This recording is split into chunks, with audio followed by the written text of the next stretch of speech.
just came down for my heavy jersey. It's freezing up there. It's worse in the generator room. Even with the boiler. Well, you repaired her anyway. No. Lights came on by themselves. Well, for no reason. It got me flummoxed. There's something going on here tonight. Something I don't understand. Look, the light is shining in that tower. Oh, good. Oh, we just knock on the door, get directions, we'll be on our way. What is that noise? Foghorn. What? I said it's a foghorn. Warns the ships off these rocks. I can spot the light in this fog. Where all ships are. You saw some on the deck. Remember? I feel something wrong here. Oh, Ben's worried. So he should be.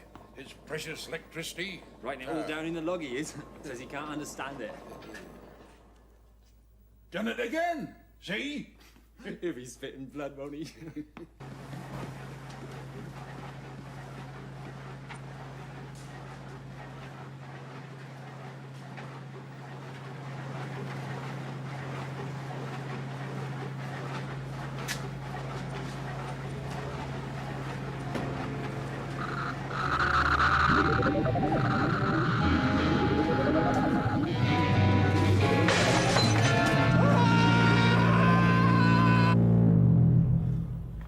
Over 2 minutes. Reckon it's not coming on this time. Oh, make no difference, not in this weather. Have their bows right on a fang rock before they see our old land. This is a queer one. No cause for it. Cold air and warm air mixing, that's the cause. I've been 30 years in the service, Vince. One look at the sky, and I know when fog's coming. Today was clear as clear. Maybe I best go down and see if Ben needs a hand. You do that, boy. Turn natural.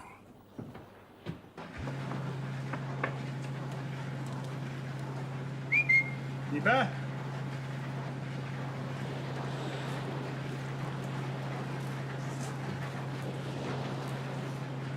The generator's working. I wonder what's happening to the power. I'm not a technician, It could be shorting out, I suppose. and I suppose you are going to mend it? What? Without asking permission? I wouldn't dream of it. Let's talk to the crew first. This way. Technician.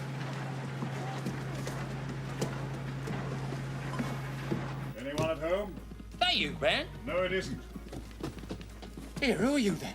I'm Leela. I'm the doctor. How do you do? You seem to be having some trouble here. How'd you get here? We came in the TARDIS. We're mislaid mariners. Our craft's parked on the other side of the island. Oh. Oh, you got lost in the fog, did you? Yeah. Oh, you best come up to the crew room. Good. Where was you heading for? Where are Brighton. You did get lost, didn't you? they? Yeah. I'll get you some victuals as soon as we're sorted out. You'll not want to go on in this fog. Small craft, is she? Yes. Well, small in some ways. Yes, but big in others. What's the trouble here? The generator keeps playing up. Lights go off, and they come on again for no reason. Tricky things, the early generators. Oh, ours is the latest modern design, sir. Still, it's driving Ben wild. Ben? Who's Ben? He's the engineer. Just the two of you, are there? 3, sir. The room's up in the lamp room. Killing himself, he is. Fit to bust. He's crippled. No. Oh, I mean, no, he's one of the old-fashioned sort, see? Never been really happy since they took out the oil. Hates Yeah. electricity. I know the type. In the early days of oil, you'd have said there's nothing like a really large candle, eh? Aye, that's Reuben right enough. Where's Ben now? Eh? Ben. Why isn't he working on the generator? Why, yes, sir. You must have seen him. No. No, I didn't. Oh, he must have stepped out for a moment. You missed him in the fog. Ah. If you had been there, I would have heard. I better go and look for him. No, that's all right, that's all right. What's your name? Vince, sir. Vince Hawkins. Yes, I'll go, Mr. Hawkins. I'm something of an engineer myself. I might be able to help. You look after the young lady. Right you are, sir. This is quite a treat for me, miss. Is it? Oh, don't touch that, please, miss. Oh, yes, it's a lonely life up in the lighthouse, you see. I go out sometimes and talk to the seals, you know, just to get a change from Reuben and Ben. Seals are animals. Oh, yes. That is stupid. You should talk often with the old ones of your tribe. That is the only way to learn. I'll get you a hot drink, miss. Oh, I could do with some dry clothes more than a hot drink. Oh, I'm afraid we don't have nothing suitable for a lady. I'm no lady, Vince. The clothes you are wearing will be most suitable. Oh, these are men's clothes, miss. Working clothes. I'll find you something, miss. I'll go and find something.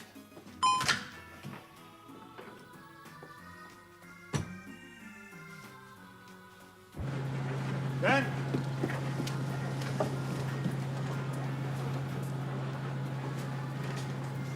Ben? Ben? Oh, Ben.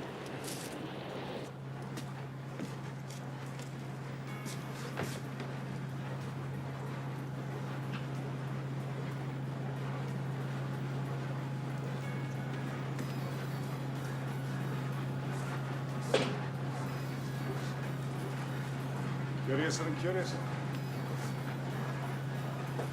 Well done, sir. You're an engineer, no mistake. Doctor, where are you? I'm over here. Oh, found the trouble then? Yes, I always find trouble. Oh, Ben will be pleased. I doubt it. Oh, he will, sir. He couldn't make head and tail of what we're wrong. Wonder where he's got to. He's over there, dead. He's been dead some little time. What? Ben. Oh, no. What killed him? As far as I can tell, a massive electric shock. He died instantly. The generator. Were you always so careful? It was very dark. We had a lantern. Oh, I don't believe it. Vince, you'd better go and tell old Reuben what's happened.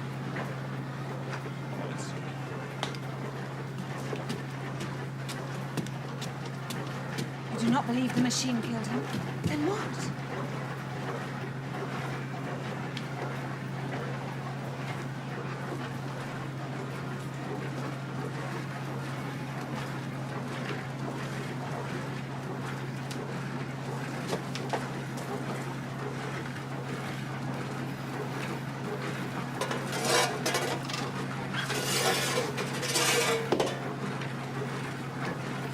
I thought there might have been something nasty in the coal hole. Something nasty somewhere. A sea creature? What? It can open and shut doors. Doesn't so much as leave a wet footprint, eh? Has the ability to drain off electricity. What is wrong? That's Ben's lantern.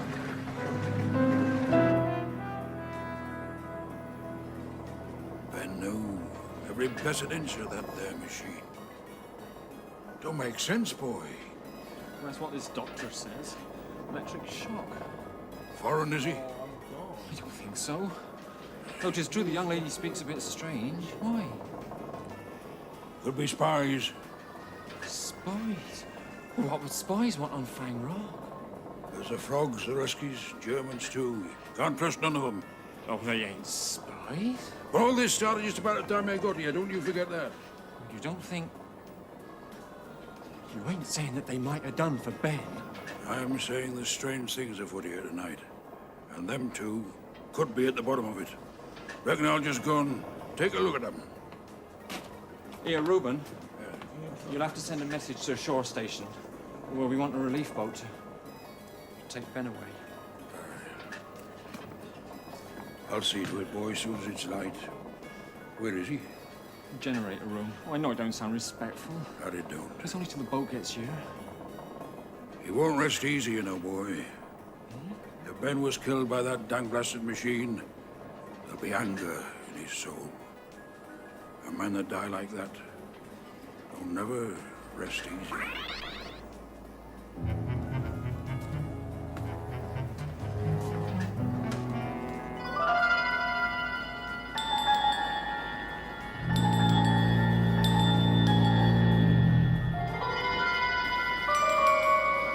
This is very interesting, Leland. It's called a Marconi wireless telegraph. We've sent messages a long way with You it. leave that be if you don't mind, mister. Sorry. Shouldn't you be using it to report Ben's death? Wireless won't bring Ben back, will it? No. I'll use the semaphore in the morning. You do know how to operate it. Of course, we all does. But Ben Was the expert. I'll use the semaphore tomorrow.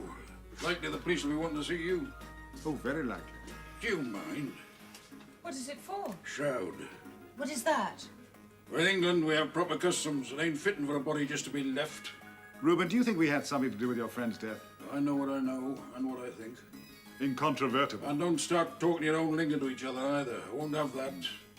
What are you going to do? Clap us in irons? I'm senior in this station now. Reuben, we're only trying to help. Vince Before the and night... me will manage. Thank you, mister. I'll just go and tend to Ben. Stubborn old mule. Doctor, do you think this creature, whatever it is, will return? I don't know. Well, if it is out on the rocks, we must take weapons and hunt it.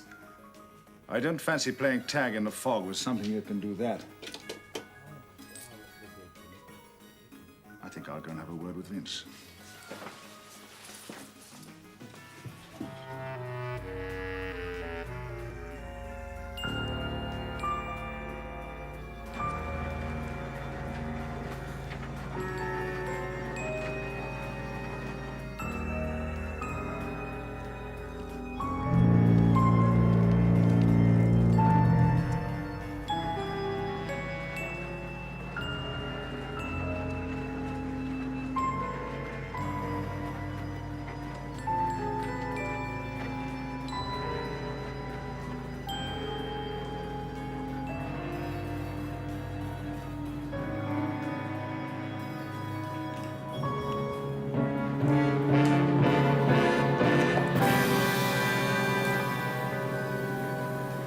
Fireball. A fireball? Yes. What time was that? Oh, a couple of hours ago, just getting dusk. And it went into the sea, over there. How far away? Well, a mile or two, near as I could tell. Don't know how big it was, you see. And then the fog came down, and it got cold all of a sudden. Yes. Yes, I noticed the cold. You're a good lad, Vince. Thanks.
On Pharos, they had slaves to keep the bonfires going. I suppose it's all different abroad.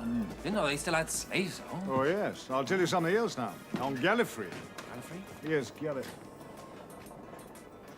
I'll take over here, boy. Tell me you've got some supper. Oh, I'm all right. Long night ahead of us. Expect you'll be tired, mister. Oh, no, not a bit of it. Don't mind me.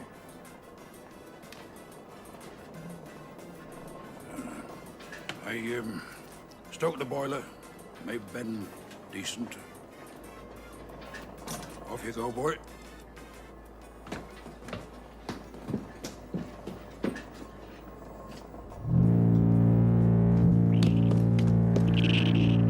Is someone down there? Ben?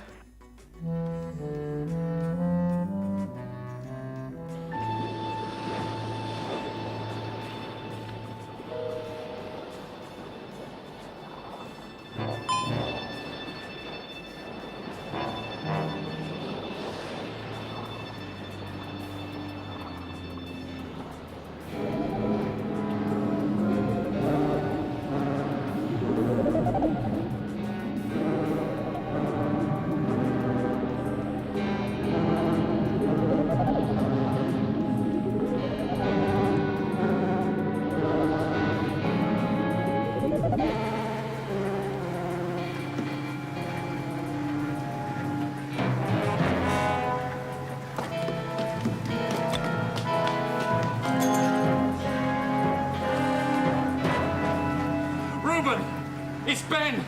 He's walking! What's that? Pull yourself together, boy. I tell you, he's not down here now. He's gone. You said he would. You said he would. Vince, come here! What is the matter? Vince! Reuben, there's a light out there. What? There's a light out there. The dead do not walk. That is not possible. Well, all I know is I heard a dragging sort of noise, and when I came down here, he'd gone. Well, there was something out on the rocks just now. Perhaps. Hello? Right. It's Reuben. He says there's a ship off the rocks. She's going to strike. You're right. Steam yacht, by the look of it. Going fast. He's a fool to be going at all on a night like this.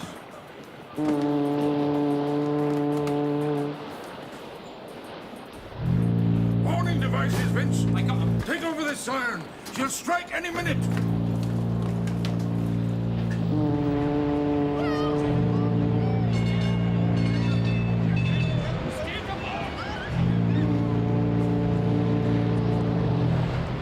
It's no use.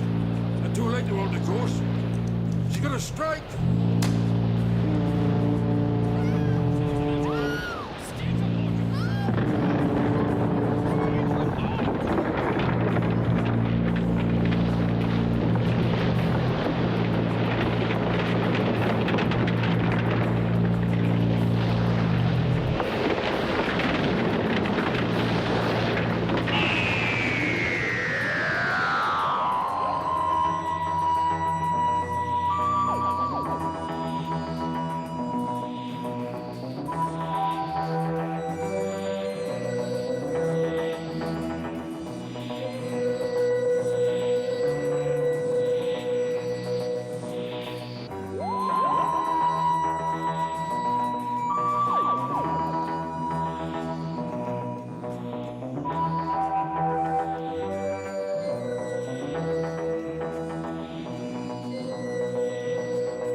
ship off the rocks. She's going to strike.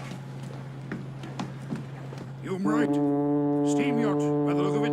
Going fast. He's a fool to be going at all on a night like this.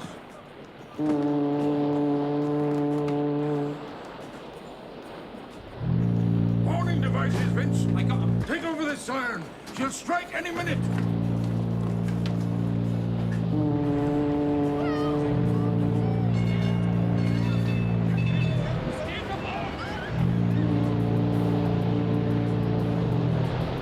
It's no use. We're too late to hold the course. She's gonna strike.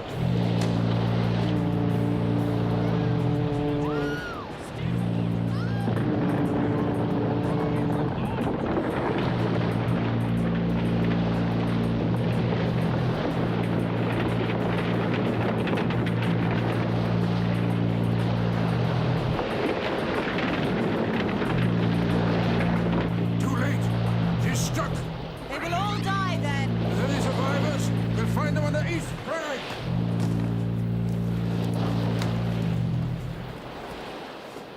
Keep that siren going, mister. Vince, keep that Bring the siren going. Shermley.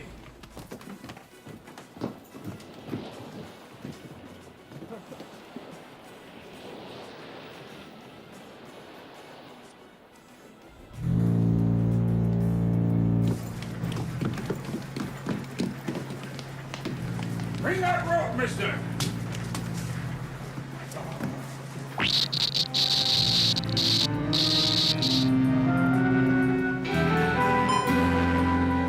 Bring that rope.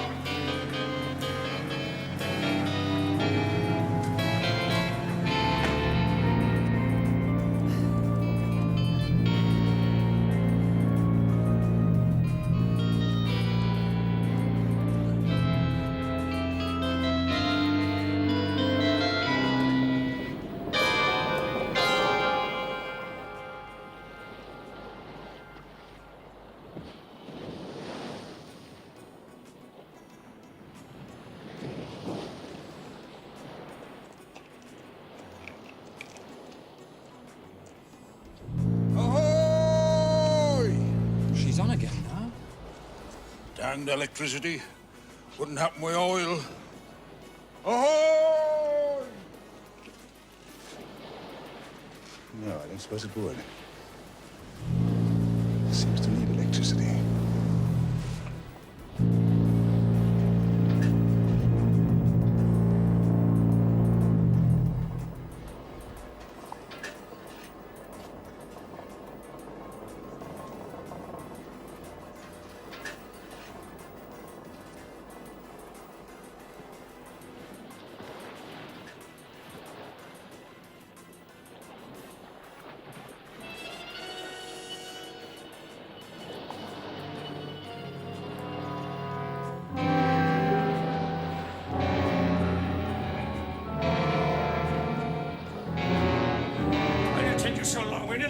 You'll be all right, sir. Come over to the stove and dry yourself out.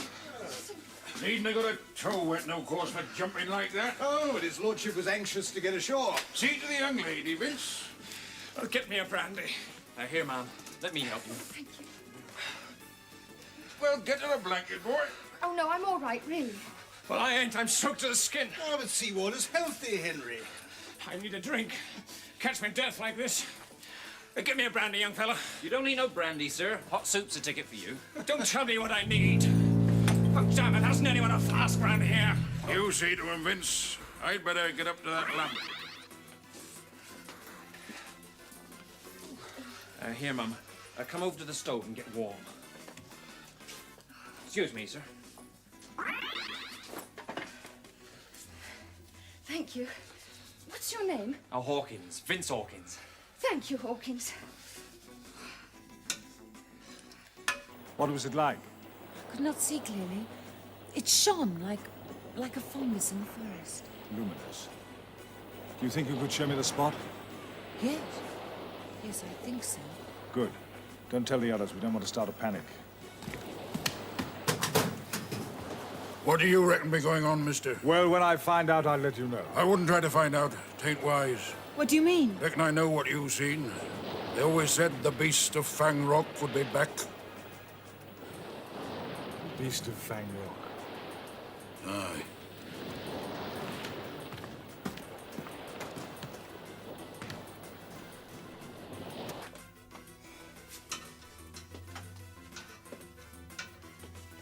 Look, I need some dry clothes, and I need them now. All in good time, sir. Just get the young lady some soup, and I'll attend to you. Catch my death of cold standing around like this. You shouldn't be so impulsive, Henry. When I want your opinion, I'll ask for it. Now, what about brandy? Well, surely in the medical supplies you keep brandy. No liquor allowed on a lighthouse, sir. Against regulation. Oh, to hell with the regulations. Where's Harker? What? Your coxswain? He stayed behind to secure the boat.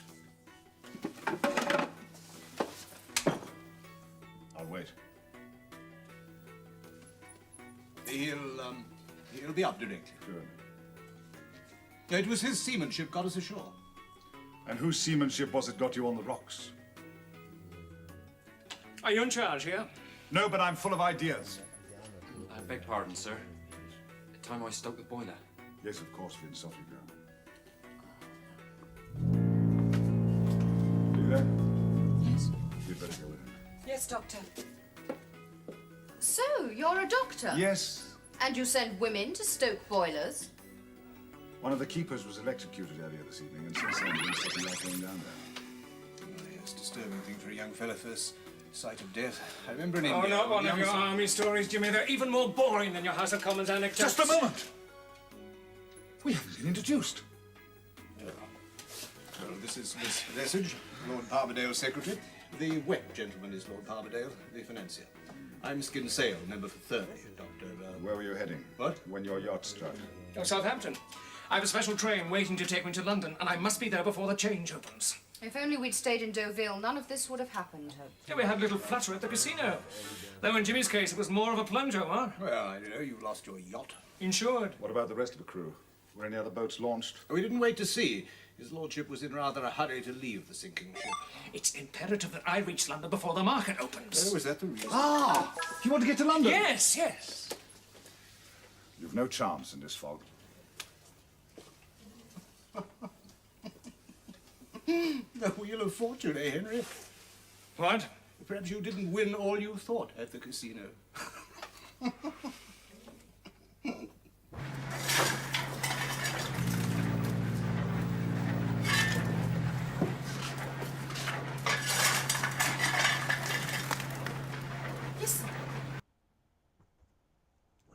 Tom Baker was going a little bit mad with power and employed heavy influence on the story and direction the show took itself in. Opposite to it was Mary Tam, who felt her character wasn't really getting much love and decided to call it quits. Adjacent to both was Lala Ward, who hit it off immediately with Tom Baker and was quickly cast to be Romana's regeneration, Romana 2, which would happen after this story. The story in and of itself is nothing really special. I mean, it's fun and I like it, but I don't really want to waste time talking about how they go into a cave and then out of a cave and then in a cave again. They meet this guy called Drax. He's a Time Lord too, and he says that the Doctor's real name is Theta Sigma, which is cool. That's interesting to know. The key to time is completed here as the Doctor fends off against the Shadow, the emissary of the Black Guardian. And of course, he's defeated, but when it's all said and done, the Doctor immediately uses the finished key to time to destroy the key to time. I mean, we knew it couldn't really end any other way, but the Black Guardian is furious. Doctor, you shall die for this! And so to get around it, the Doctor installs a randomizer, which is basically meant to act as a counterbalance to the fact that the Doctor has gotten too good at piloting the TARDIS. He needs to forget how to do it again, so we've got the randomizer to randomize where we're going to and where we're not. Well, hey!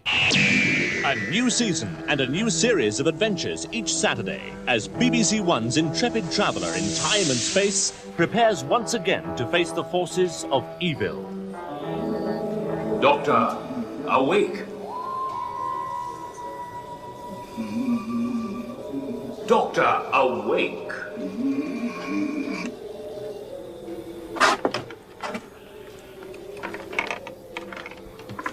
Doctor, awake! I am awake. Who are you? Go away. What do you mean, waking me up in the middle of August? Doctor, I come to bring you a warning. You will be pitted against an evil force. Evil force? What evil force? A race known as the Daleks. Never heard of them. Daleks? Where? Wait.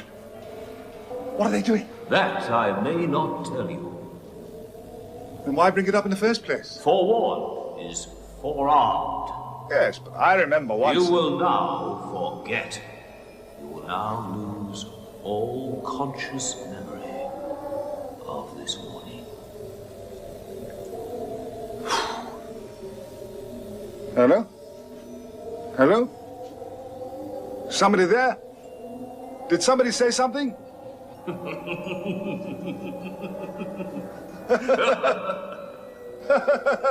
Noisy universe. Can't a fellow get a few months' rest around here?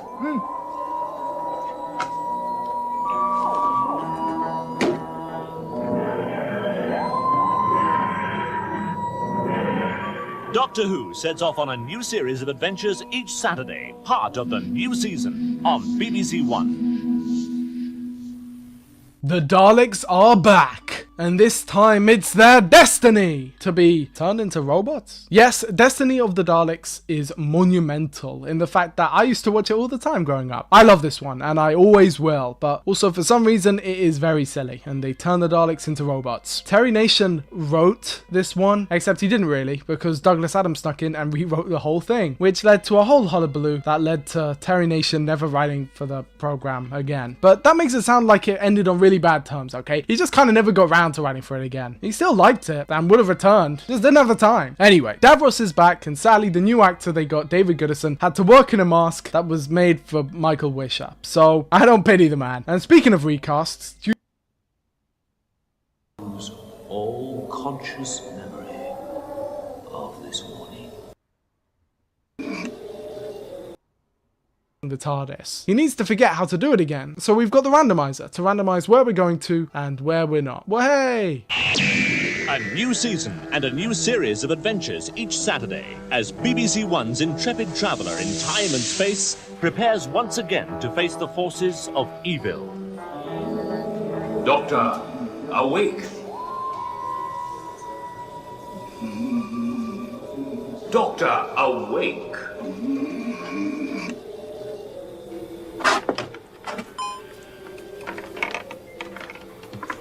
Doctor, awake! I am awake. Who are you? Go away. What do you mean, waking me up in the middle of August? Doctor, I come to bring you a warning. You will be pitted against an evil force. Evil force? What evil force? A race known as the Daleks. Never heard of them. Daleks? Where? When? What are they doing? That I may not tell you. Then why bring it up in the first place? Forewarned is forearmed. Yes, but I remember once. You will now forget. You will now lose all conscious memory of this morning. Hello? Hello? Somebody there? Did somebody say something?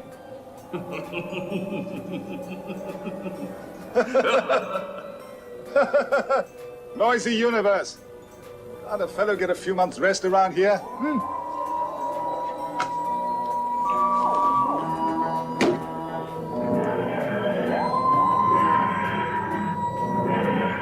Doctor Who sets off on a new series of adventures each Saturday, part of the new season on BBC One.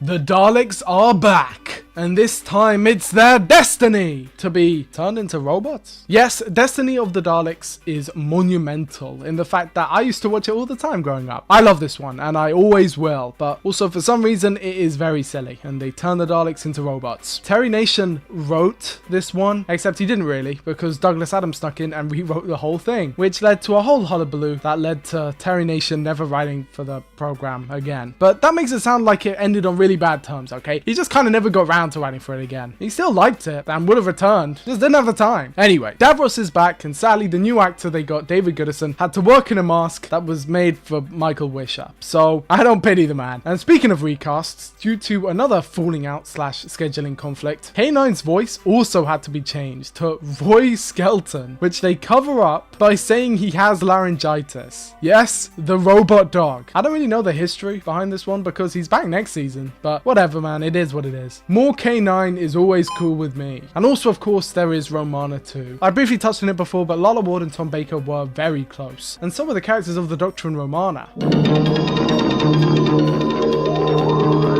Just discovered I can increase the power of my prime by 5 times in 111 seconds. Office automation, revolution, accounting, no more books. Around the planet, communications instantly. I can design ships, run power stations, oil, gas. Where would the energy industry be without prime? Ask it how to handle a woman. Romana, was you married? Yes. Oh, prime. Also, they got married the following year, so there's also that. There is very clearly tension here. And you know what I like. I think it's cute. Usually, I am genuinely kind of an anti-shipping guy because I have just seen shippers tear fandoms apart and go completely wild and rabid. And probably the most toxic part of every single fandom I've ever seen is the shippers. No offense, you guys. You guys know it's true. But here, with this specific case, just this one, I'll allow it, okay? The only ship that I will allow. And also, when Romana regenerates, it's shown that Time Lords can regenerate at will in this very weird sight gag where Romana goes through a bunch of regenerations like she's clothes shopping. I wonder if this will somehow have lore significance. But the main takeaway from this episode is there is a war between the Daleks and these guys called the Movellans. The Daleks get blown up and Davros gets sent to prison in a cryogenic freezing chamber. Next story, City of Death. Wait a second. What? We're already on City of Death?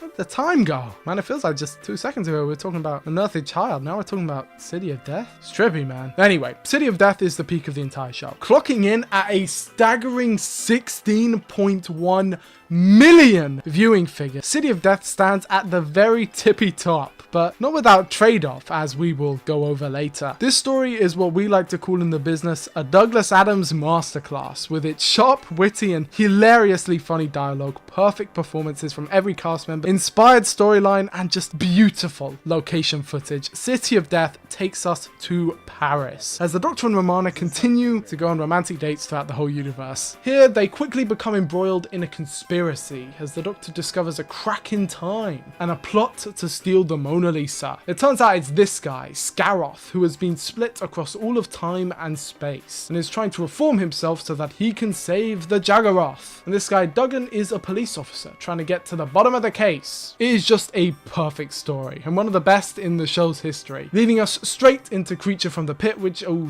nah, I'm just kidding, the story's pretty good too. And so is Nightmare of Eden. The show's creatives thought that the program had gotten too large recently, both in terms of scale and budget, and so they sought to bring things down to size with smaller scale stories and those with... I'm sorry, I can't hold it in. Something quickly you will come to realize about Doctor Who is that it is, and always has been, way too overambitious. And that is a good thing, by the way. The reason why Doctor Who is so good is because it is overambitious, and something which I think all fans and audiences need to know is that even though nowadays, to us, this show looks cheap, and even though maybe even the modern show might look cheap at sometimes looking back, it is still super expensive, and it always has been, even when trying to be small. Episodes are usually super expensive. It just is the way it is. I'm sorry. Nightmare of Eden had a particularly hellish production schedule, and it was a story that actually convinced Graham Williams to leave, which is funny because I would say The Horns of Nimon is quite a bit worse. Still funny though. But sadly, Doctor Who's luck would run out, and tragedy would strike as the finale to the show's 17th season would be completely lost to time, as industrial action at the BBC would cause it to crumble before it could ever be fully finished. War Red.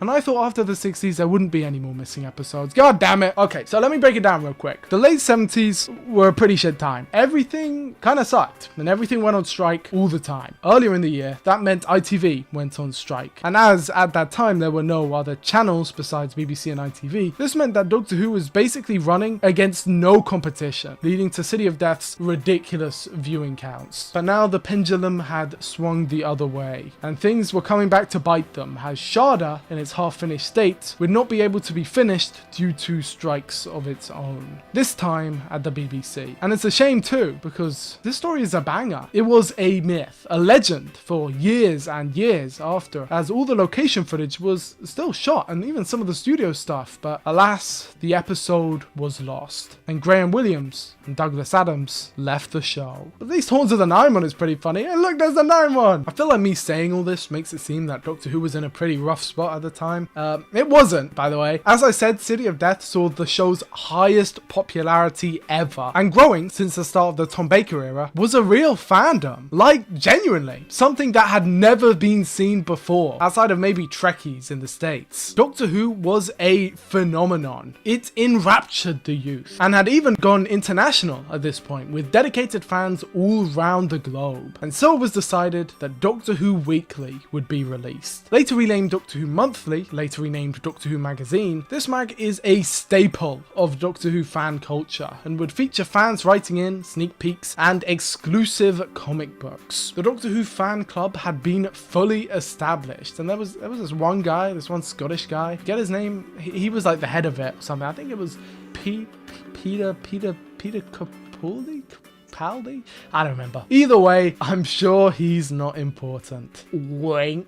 But there were many fans writing in all the time. Stephen Davies, that kid from earlier, David McDonald, whoever that kid is. Sounds like he's got a farm, doesn't he? But anyway, what I'm trying to say is that this show was popular, and currently it had no producer. So what we're saying is we need someone to step in. Someone with a unique vision. Someone who's a fan of the show. Someone who's been working on the program for a very long time. John Nathan Turner was born on the 12th of August 1947 and was the first ever creative for the show to have grown up with it as it came out. He was a fan of the show since very early on, although he did have a habit of making fun of William Hartnell's weird issues.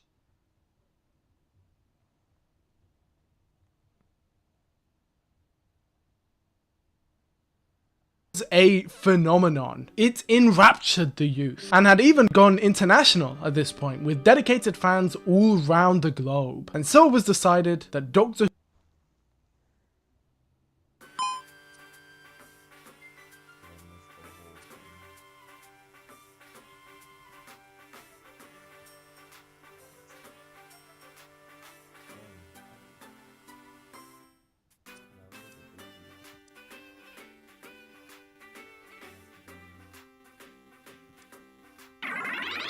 Why'd I take this?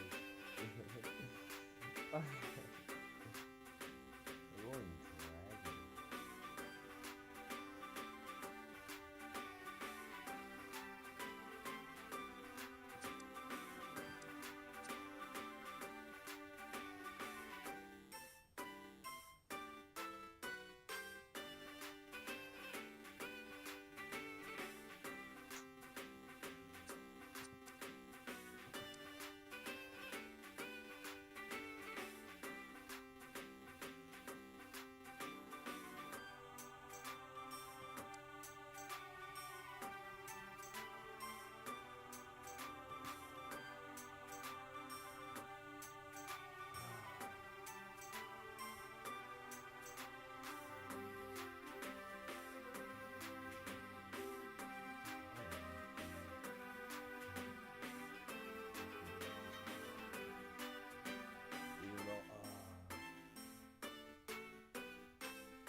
Do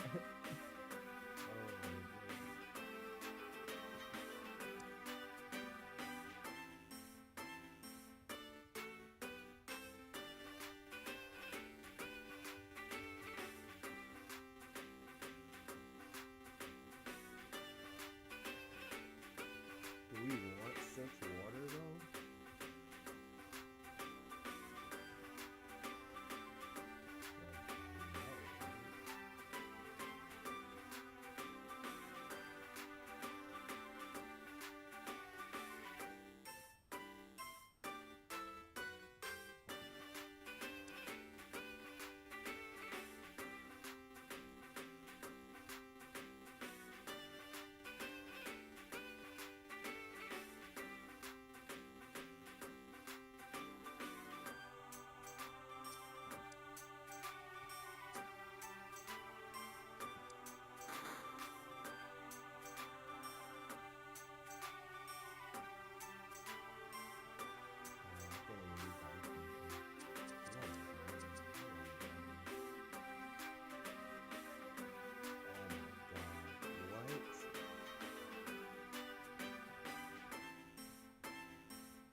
got my horsey in the front. This is terrible.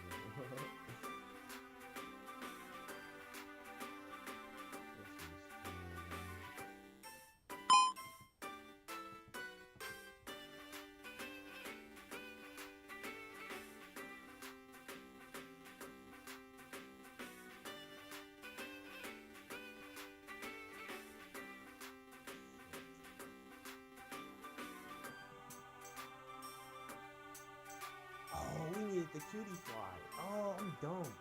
We actually needed the cutie fly. We really don't.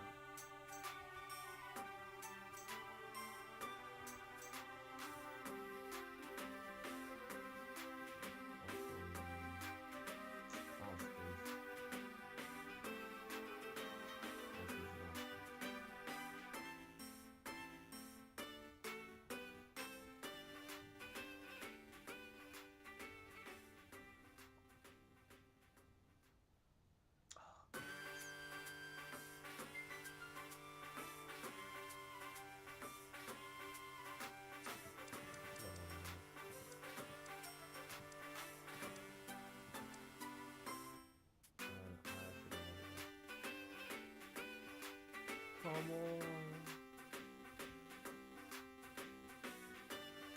What?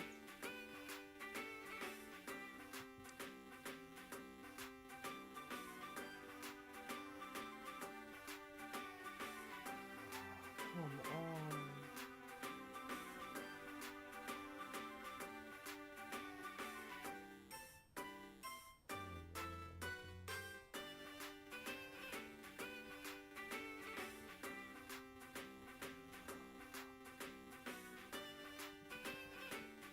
We needed the cutie fly.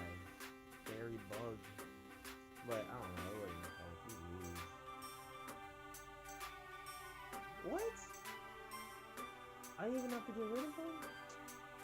I hate my life. I could have put in both of these guys then. You're shitting me. Come on. You're fucking shitting me. God. A phenomenon. It enraptured the youth and had even gone international at this point with dedicated fans all round the globe. And so it was decided that Doctor Who Weekly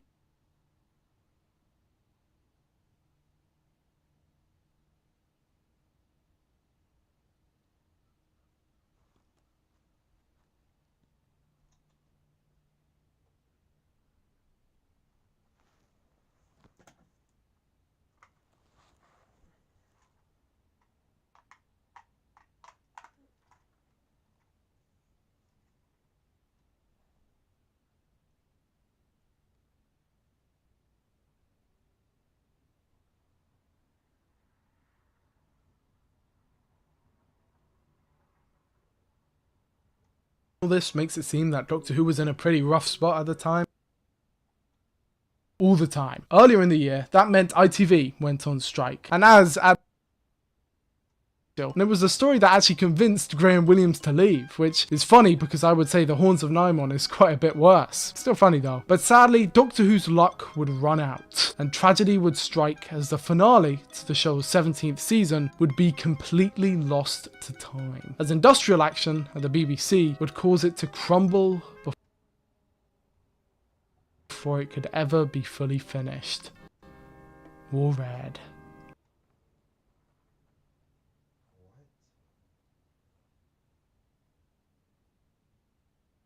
Of Nimon is quite a bit worse. Still funny though. But sadly, Doctor Who's luck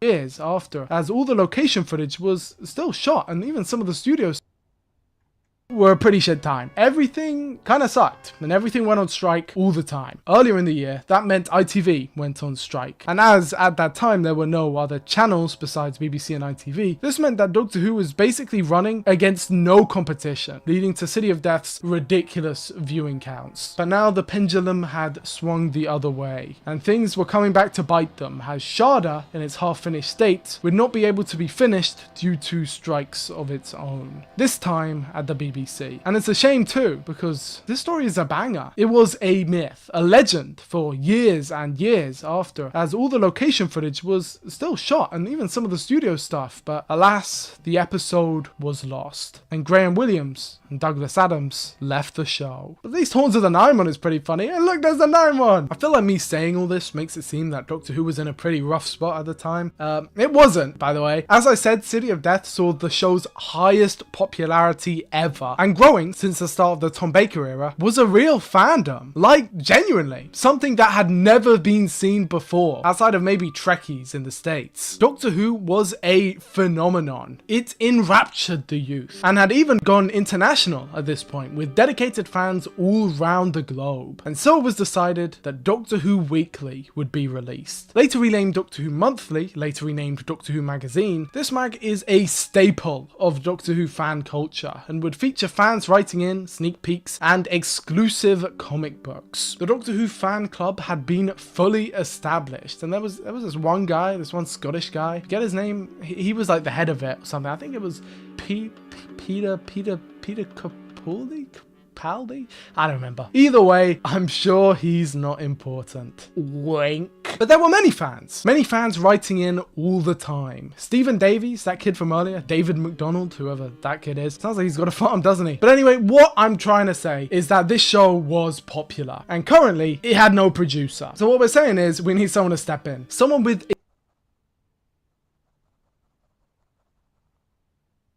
a unique vision, someone who's a fan of the show, someone who's been working on the program for a very long time. John Nathan Turner was born on the 12th of August 1947 and was the first ever creative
think that was his only function to the league, bro.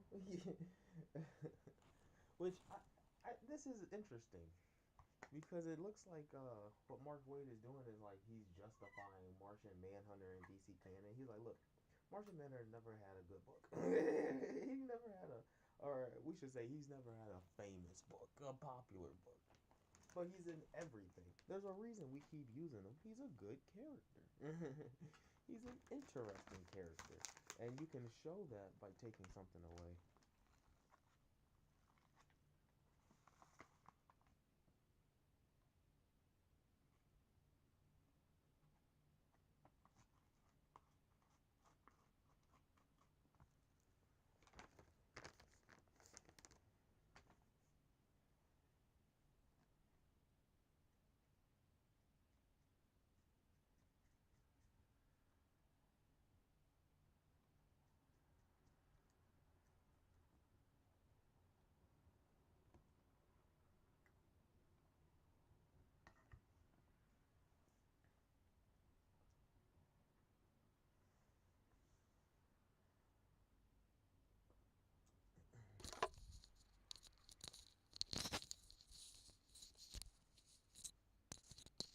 Yo, yo, yo. Yo, yo, yo, yo. My thoughts on Justice League issue 4, Justice League Unlimited by Mark Waid, issue 4. And I'm only up to the page, I'm just starting the book, where Batman reaches Martian Manhunter and he's like, why did my teammate just crash out like that and run away? He was like, and Martian Manhunter's like, I just want to be alone. I can't explain it. And he's like, I'll tell you why. It's because you went blind and deaf at the same time. When you lost your telepathic powers, because Dr. Occult told us that, your brain works on a different wavelength. And like we're getting this scene between Batman and Manhunter, and I think it's cool. He's like, Mark Waid is like justifying Martian Manhunter because Martian Manhunter is in everything, right? But he's never had a popular book. He's never been like famous, right? Like on a solo series. Even though I'm gonna get Absolute Manhunter, I think that book is gonna be cool. I don't know why they're pushing the Green Lantern one in all the books right now. Absolute Green Lantern. I know why. It's because a black lady's on it, but like it doesn't even look good. Flash also looks terrible, and like I'm the DC fanboy. All right, but Martian Manhunter. It's like everybody always thinks of Martian Manhunter as Green Superman, and what he's doing now is justifying his character by taking stuff away, so you can see what we like about John. And it's like even John's like, my only value to the league was my telepathic powers, and it's like, no. He said, Batman says, don't hide behind self-pity. You didn't leave because you felt unneeded. You believe you're still far too powerful to risk being around us without full control of your senses. Am I right? And Manhunter's like, I'm a danger. You are a friend. For a long time, as members have moved in and out of the team, you have been the internal constant, our North Star of strategies and values. John, in many ways, you are the Justice League. And that is why we'll solve this together. And he's right. Oh, that's deep. That's deep. He's right, though. Like, there's a reason why all these writers keep using John on all the Justice League's team. It would feel hollow if he wasn't there. He was on JLI. He's in the JLA book we're reading on the channel. Like, he's a huge part of DC canon. And it's like, a Martian being the heart. But, like, Superman's an alien, too. So, it's cool.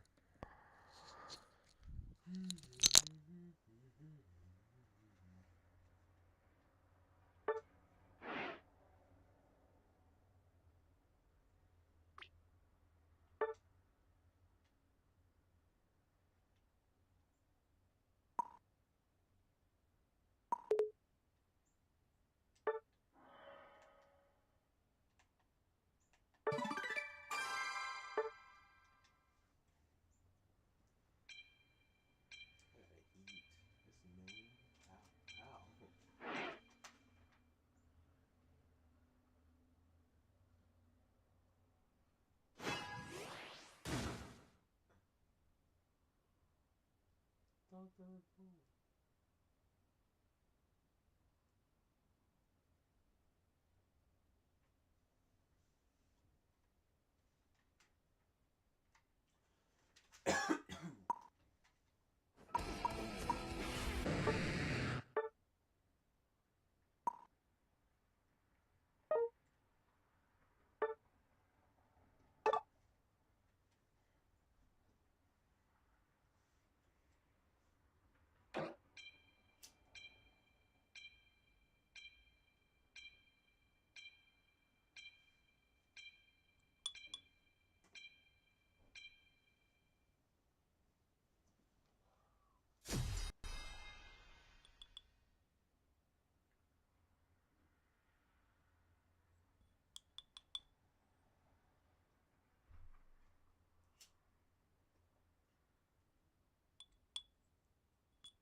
The final stretch!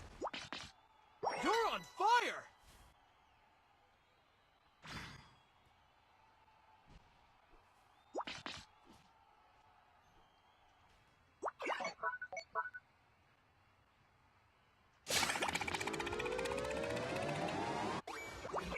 What a goal!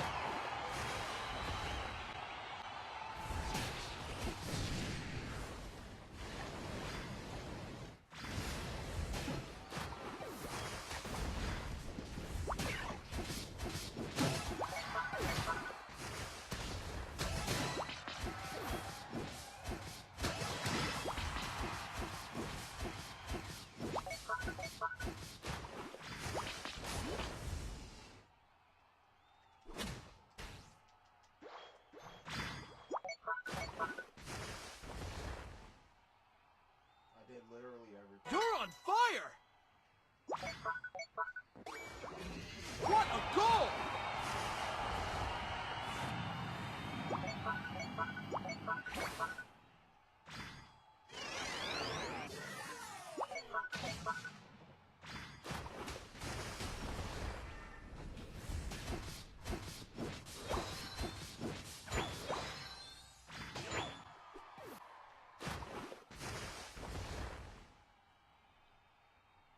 I did literally everything.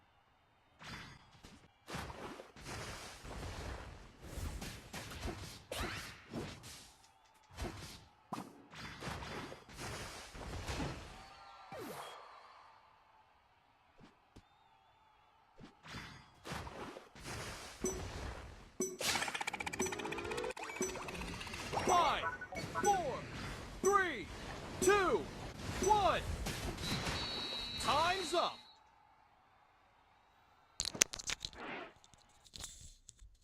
I did literally everything. Literally everything.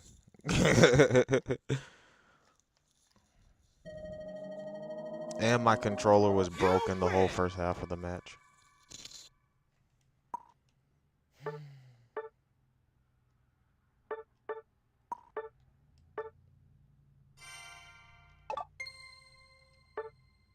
I'm so hungry. I actually just want to eat something.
The finals? What a goal!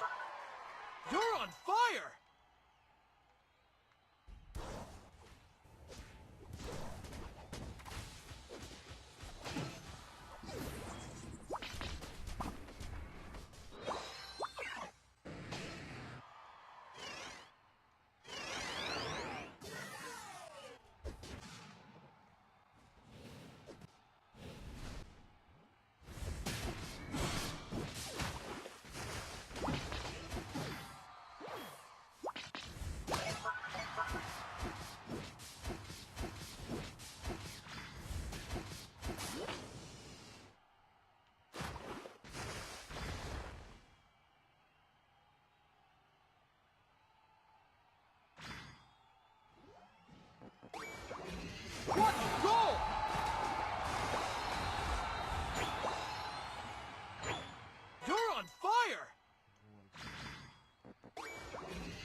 What a goal!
You're in trouble!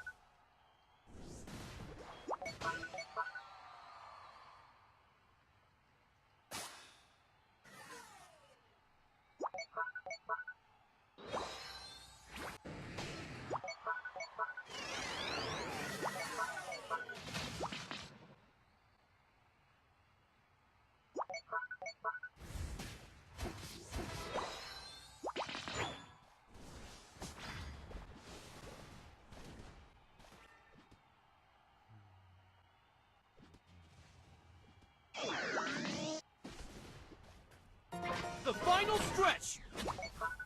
Don't give up!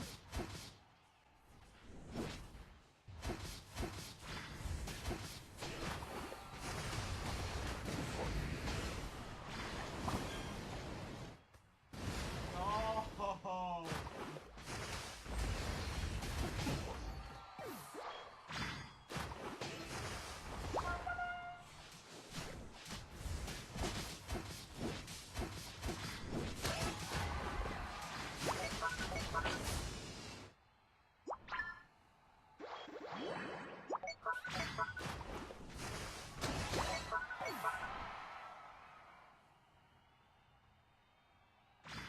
What a goal!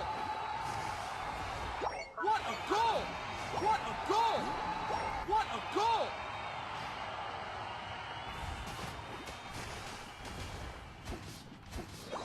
You're on fire!